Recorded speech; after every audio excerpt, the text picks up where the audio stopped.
Good morning বন্ধুরা। আজকে ছিল বৃহস্পতিবার, বৃহস্পতিবার, তাই তাই সকাল সকাল সকাল সকাল উঠে আমি বৃহস্পতিবারের পুজোর জন্য নানান রকম ফুল তুলে ফেলেছি।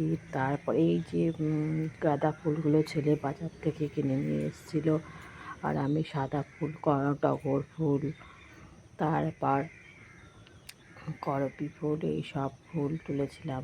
বেলপাতা, আমের পল্লব, ধূপো সব কিছু তুলে জোগাড় করে নিয়েছিলাম। আর ফুল তোলার পাশাপাশি ভাতও বসিয়ে দিয়েছিলাম। তারপরে আলু কেটে নিয়েছিলাম, পনির কেটে নিয়েছিলাম, এইসব কেটে নিয়ে যথারীতি মশলাটাও পেস্ট করে নিয়েছিলাম। তো কড়াই বসিয়ে দিয়েছিলাম আগে, তাই পনিরটা ভেজে নিয়েছিলাম। ডালও প্রেশার কুকারে বসিয়ে দিয়েছিলাম। তারপর পনিরটা ভেজে তুলে রাখবার জন্য জলটাও ফুটিয়ে রেখেছিলাম। তারপর পাশাপাশি পেঁপের ডালনার জন্য পেঁপে কেটে রেখেছিলাম।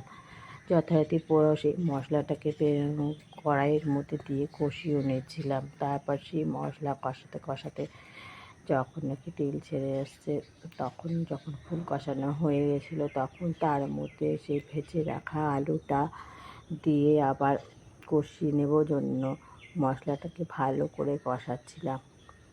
তারপর কষিয়ে টষিয়ে মশলাটার মধ্যে আলুগুলো ছেড়ে দেবো। তা লাস্টে আমি পনির রান্না করার শেষে গরম মশলা দেবো, সেই জন্য গরম মশলাটাও গুঁড়ো করে রেখেছিলাম, ভেজির জন্য ডাস্ট করে রেখেছি। এবার আলুটা দিয়ে আলুটাও ভালো করে কষিয়ে নিচ্ছি। কষিয়ে নেওয়ার পরে যখন আর খানিকক্ষণ ভালো করে কষানো হলো, তারপর যে পনিরটা ভিজিয়ে রেখেছি গরম জলটার মধ্যে, সেই গরম জলটা এই আলুটার মধ্যে দিয়ে দেবো, কেননা তার মধ্যে আমি নুন মিষ্টিটা আগে থেকে দিয়ে রেখেছি।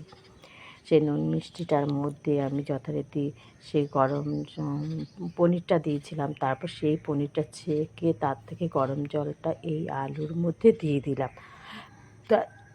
তারপর সেই আলুটা আবার খানিকক্ষণ নেড়ে চেড়ে তারপর আমি একটা পাত্র রেখে দিয়েছিলাম পাশে। সেই পাত্রটাকে দিয়ে এই পনির আলুর ঝোলটাকে ঢেকে রেখে দিলাম খানিকক্ষণ, যাতে সেটা সিদ্ধ হয়ে যায়। তারপর যখন দেখলাম সিদ্ধ হয়ে গেছে, তখন আমি তার মধ্যে পনিরটাও দিয়ে দিলাম। পনিরটা দিয়েও আবার খানিকক্ষণ ঢেকে রাখলাম। ওই পাত্রটা দিয়ে আবার খানিকক্ষণ ঢেকে রাখলাম যে আর একটু ফুটুক, পনিরটার ভেতরে নুন মিষ্টিটা ভালো করে ঢুকুক। তারপরে যখন ঢেকে রাখলাম, ঢাকার খানিকক্ষণ বাদে আমি ঢাকনা খুলে মশলাটাও দিয়ে দিয়েছিলাম। তারপরে আমি স্নানটাও সেরে নিয়েছি, নিয়ে পুজোর ঘরে ঢুকে বৃহস্পতিবারে পুজো করার জন্য পাঁচালি পড়ি এবং পুজো করি। পুজো করার পরে আমি যথারীতি অঞ্জলি দেওয়ার শেষে পুজোটা শেষ করি। এবং আমার এই ভিডিও যদি আপনাদের ভালো লেগে থাকে, অবশ্যই লাইক কমেন্ট করবেন এবং সাবস্ক্রাইব করতে একদমই ভুলবে না। টাটা।